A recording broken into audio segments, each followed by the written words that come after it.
en esa mesa. ¿Les parece que revisemos cifras, sí, datos? Veamos qué dice la Tenemos encuesta. en exclusiva a esta hora la última encuesta Activa Research con datos interesantes sobre el proceso.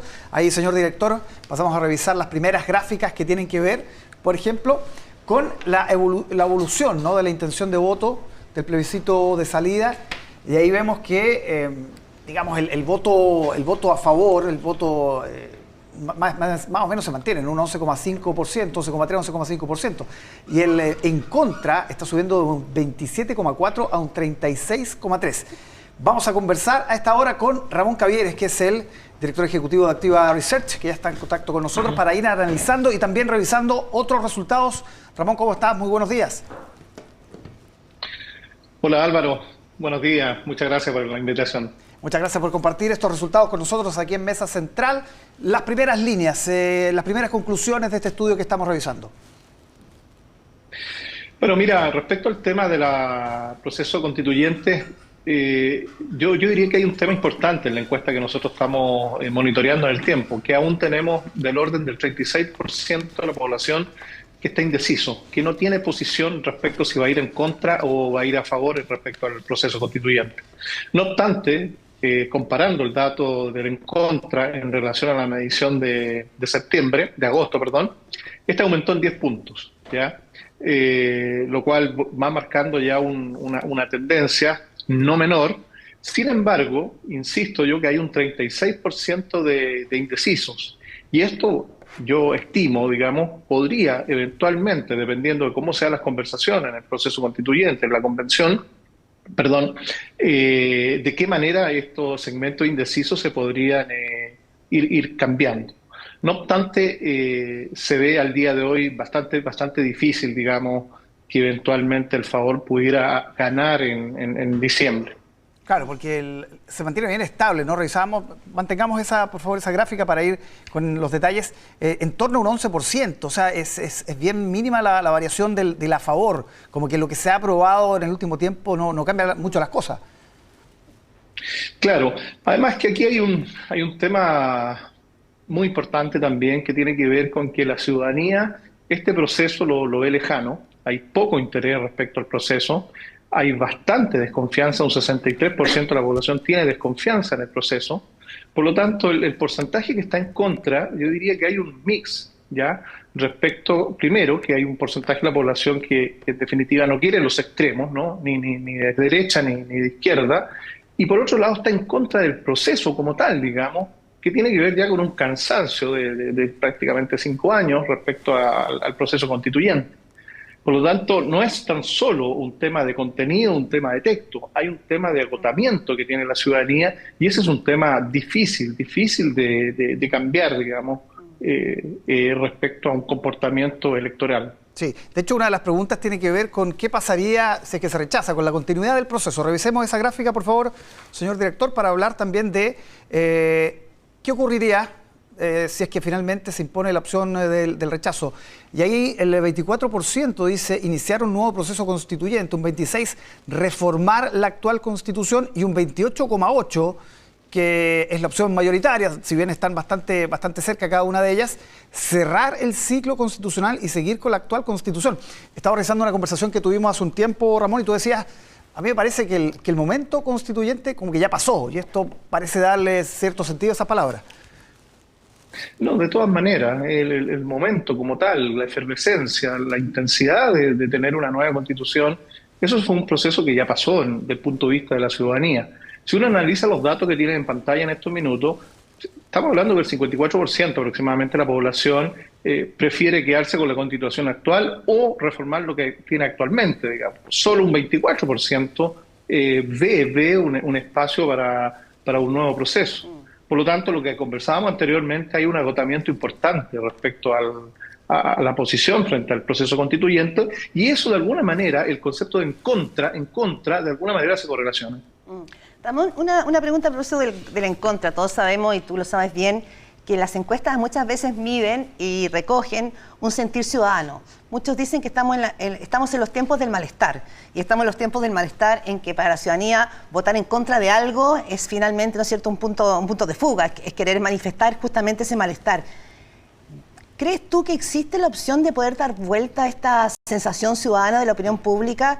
Vimos que en el plebiscito anterior, cuando empezó a subir el rechazo, fue muy difícil bajarlo. Pero no sé si acá este acuerdo o los movimientos del mundo político, de la elite, por instalar un acuerdo podría permear a la ciudadanía. ¿Cómo lo ves? Mira, lo veo difícil.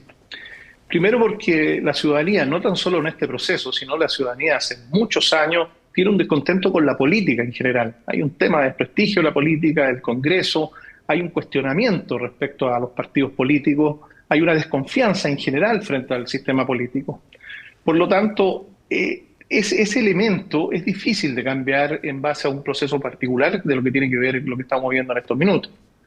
Además, los datos, en definitiva, uno podría decir que el día de hoy está bastante definido.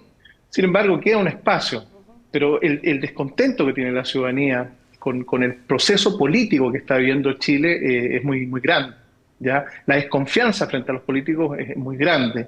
Y a eso además, le suma las problemáticas puntuales que vive el ciudadano chileno respecto a temas de delincuencia, inflación, temas de salud, temas de jubilaciones.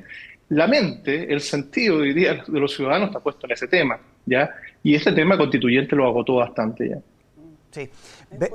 Revisamos también otra que tiene que ver, otra gráfica. Una cosa antes, sí, dale, Ramón. Angélica. Muy cortito, Ramón. ¿Qué sabemos de los indecisos? Ya que los indecisos van a ser un factor clave, ¿quiénes son los indecisos? Mira, generalmente los indecisos se correlacionan mucho con los segmentos medios bajos. Particularmente en este proceso hay muchos jóvenes indecisos, ¿ya? Ahora, y también gente que no se identifica con la política, ya que no tiene interés en temas políticos, que es del orden del 50% de la población. Ahora, ese segmento, no obstante, también es un segmento bien influenciable, ¿ya? Es un segmento que hoy en día en el mundo de las redes sociales, de alguna manera también es fácilmente influenciable. Pero ese es el segmento, en definitiva, segmentos bajos, un poco jóvenes y gente no identificada por la política, que está indeciso. Hay un segmento no menor también dentro de la gente que se identifica con la centro-derecha que también está indeciso respecto al proceso. Sí, decía que hay otra gráfica que tiene que ver con las preferencias presidenciales en una semana donde para muchos el Consejo se presidencializó con las declaraciones de Evelyn Matei y la respuesta de José Antonio Kast. Ahí están los resultados de esta encuesta. Evelyn Matei aparece con un 18,8%, José Antonio Kast con un 14%, Sebastián Piñera subiendo también un 10,5%, Michelle Bachelet 5,3%, la primera figura que aparece ahí del oficialismo, Camila Vallejo, la ministra, 3,3%, Franco Parisi 2,7%, Carolina Toá, ministra del Interior, 2,4%, y Rodolfo Carter, el alcalde de la Florida, con un 1,8%. Si uno revisa los primeros cuatro, Ramón, se da cuenta que, claro, el tema de que se presidencializó el Consejo tiene sentido decirlo, toda vez que ahí esta disputa entre Matei y Kast se ha ido poniendo más candente, ¿no? A medida que pasa el proceso. ¿Cómo proyectas que esto va a seguir en el futuro con estos dos nombres que aparecen como los probables candidatos de Chile Vamos y de Republicanos? Bueno, el tema presidencial son fotos del momento. Pues nosotros lo estamos traqueando, pero es una foto del momento, no podemos proyectar de qué va a pasar en 2 años más. Sin embargo, aquí claramente Evelyn Matei está capitalizando muy bien el momento al tomar cierta distancia del proceso y al tomar también una posición bastante más equilibrada, no tan extremo respecto a las discusiones que se dan en el Consejo Constitucional. Por lo tanto, también demuestra que de alguna manera José Antonio Kast, que venía punteando la encuesta meses atrás, ha ido perdiendo cierto espacio y eso también se correlaciona con el espacio que tiene hoy día en contra en el proceso constituyente. El tema constitucional y el tema presidencial están absolutamente correlacionados y está totalmente presidencializado en estos minutos. Siguen tan vinculados, o sea, tú ves una relación directa entre estos resultados, que tenemos los 3 primeros porcentajes son de derecha, en total los de derecha suman como 40%, y el proceso constituyente, ¿está influyendo uno con otro? Está influyendo, yo diría, en el liderazgo ya sea de Evelyn Matei con respecto a José Antonio Kast, ¿ya? El tema presidencial en general, está claro que la ciudadanía hoy día tiene una inclinación hacia una posición un poco más de candidato centro-derecha, como tal, digamos. pero en la disputa, llamémoslo así, respecto al tema en contra a favor, de alguna manera Evelyn Matei tiene una capitalización y se está moviendo de alguna manera y está leyendo bien el momento respecto a las posiciones que ella va tomando frente al tema del proceso constituyente. Ramón, en ese sentido, pensando que han ido empalmando proceso constitucional con la presidencialización, el hecho de que Evelyn Matei se haya posicionado e incluso haya superado hasta ahora, no sé si es pregunta abierta o cerrada, a José Antonio Kast, ¿tendría que ser una señal para Chile Vamos? Es decir, Chile Vamos está haciendo todo por tener un acuerdo con José Antonio Kast, pero la postura de Evelyn Matei es distinta de la que ha pronunciado, ¿no es cierto?, Javier Macaya. ¿Debería más bien la UDI, por ejemplo, inclinarse hacia una postura más escéptica como Evelyn Matei o jugarse al todo por este a favor? Digo, ¿podría condicionar esa conversación? Absolutamente. Yo creo que Evelyn Matei hoy día está leyendo mejor el momento político, está leyendo mejor las posiciones de la ciudadanía respecto a que la ciudadanía no quiere los extremos, y en ese sentido yo creo que lo está leyendo mejor. Y si la UDI, en definitiva, tiene una posición bastante más extrema, yo creo que, bueno, tiene un elemento en contra en su posición. Revisemos cómo le fue al presidente. También se mide la aprobación presidencial, que en este caso marca un 28,3%, sube bastante respecto a la última edición, que entiendo que era 23,2%, si veo bien, es un incremento significativo, y la desaprobación baja de un 60,7 a un 55,8, es decir, más o menos la misma magnitud. Estamos hablando de un incremento de 5 puntos, significativo, Ramón. Sí, mira, lo que pasa acá, el presidente volvió a su nivel de aprobación, que va entre 26 y 30%. 28% ha estado marcando básicamente los últimos 6 meses. Lo que pasó que en la medición de agosto fue muy influenciado por el tema de los 50 años y claramente la ciudadanía estaba cansada, lo demostraron distintos estudios, ¿no?, respecto a este tema. Y el tema lo afectó definitivamente al presidente. Hoy en día el presidente volvió a retomar el 28% bastante duro que tiene respecto al respaldo ciudadano que tiene, lo cual tampoco es una mala cifra hoy en día comparándolo con otras evaluaciones de aprobaciones de presidentes a nivel mundial. Mantiene un sólido 28% respecto a lo que es su desempeño. Sí, tenemos otra pregunta también de esta encuesta que tiene que ver con las declaraciones del expresidente Piñera. Esto de un golpe de Estado no tradicional para referirse al estallido social. Se preguntó específicamente por estas declaraciones y ahí un 32,4% dice estar muy de acuerdo, 30,2% dice ni en acuerdo ni en desacuerdo y un 37% mayoritario muy en desacuerdo o en desacuerdo, pero las cifras también son bien cercanas. Prácticamente en 3/3 está dividida esta respuesta de una declaración del expresidente que sorprendió, la hizo en Argentina, cuando ya nos estamos acercando al nuevo aniversario del 18 de octubre, Ramón. Un tema que todavía no tiene una lectura, digamos, más o menos transversal, ¿no? Eso uno pudiese leer. Y que reforzó en el diario ABC el viernes. En el ABC de España. Sí.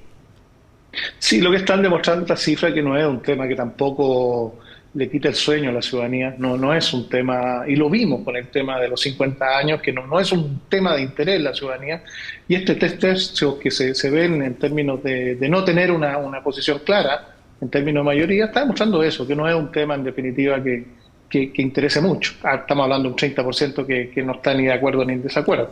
Por lo tanto, no es un tema que haya tenido impacto. ¿Quiénes son el 30% que no están ni en acuerdo? Porque supongo que esto está súper definido por las líneas políticas. Derecha considera que sí, izquierda que no, pero ¿y el 30% que dicen no están ni de acuerdo ni en desacuerdo? ¿Quiénes son? Es gente que no tiene posición política, es gente de los segmentos bajos, es gente que representa más o menos el 50% de la población y es la gente que en definitiva decide las elecciones. No nos olvidemos que este 50% que no tiene posición política es el segmento que define y definió las elecciones anteriores con voto obligatorio. Ustedes recién estaban comentando, ¿no?, respecto a las posiciones de los partidos políticos, lo que planteaba Amarillo o determinados sectores políticos en la convención. Nunca hay que olvidar que hay un 55% que no tiene identificación política y que no está en la discusión política. Y ese es el segmento, y ese es el nuevo escenario que nos vemos enfrentados nosotros en las votaciones con voto obligatorio, que es un segmento difícil de leer y de entender. Por lo tanto, Ramón, este porcentaje de en contra o rechazo del nuevo texto constitucional, por más que ha ido siendo más consistente, ¿tú no lo darías para nada por instalado por lo que tú estás señalando, porque hay un 36% de indeciso y porque ese es el segmento que está decidiendo las elecciones en Chile? Mira, desde el punto de vista meramente de investigación no lo doy para nada cerrado. Un 36% es un porcentaje alto, y que está concentrado en el segmento que es altamente influenciable por las campañas comunicacionales. Por lo tanto, aunque hoy día se ve difícil, ¿no? Se ve difícil que hubiese una posición distinta, pero no es descartable porque un 36% es bastante alto aún en términos de comportamiento electoral. Sí, solamente quería acotar lo de la declaración del expresidente Piñera, que puede ser considerada un error, mucha gente la rechaza, en fin, pero esto de salir a hablar, de esto de estar en los 50 años, de viaje a Paraguay con el presidente, parece que le ha rendido, ¿no? Porque no aparecía en los sondeos hace un tiempo y hoy día está ahí en los top 3. Bueno, también es un contexto político interesante la posición de Sebastián Piñera, y que de alguna manera también se correlaciona con lo que quiere la ciudadanía. Está Michelle Bachelet también entre los 4 primeras menciones, digamos, y demuestra de alguna manera que también se requiere algunos grados de experiencia en la evaluación que hace la ciudadanía respecto a la conducción, al liderazgo, al estilo de gobierno que se puede estar pensando. Sí.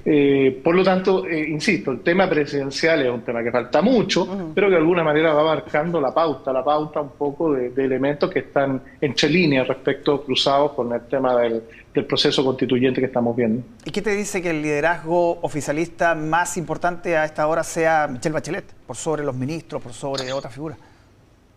Bueno, a mí me correlaciona bastante en el sentido que el gobierno de Gabriel Boric de alguna manera tuvo que retomar y tomar liderazgo de lo que era la concertación, ¿no? De la nueva mayoría, y que de alguna manera ese estilo también está tomando cierto elemento. Ahora, los gobiernos y los expresidentes, y esto pasa siempre, una vez que han dejado el cargo y ha pasado un tiempo y hay un nuevo gobierno, bueno, los expresidentes empiezan a tomar, democráticos me refiero, por supuesto, empiezan a tomar otra perspectiva, digamos, otra perspectiva respecto a cuándo fueron presidentes. Y eso es interesante analizarlo. Sí. Ramón Cavieres, muchísimas gracias por analizar con nosotros los detalles de esta encuesta Activa Research que hemos presentado ahora exclusiva aquí en Mesa Central. Un abrazo, muchas gracias. Gracias a ustedes, que tengan buena tarde. Gracias.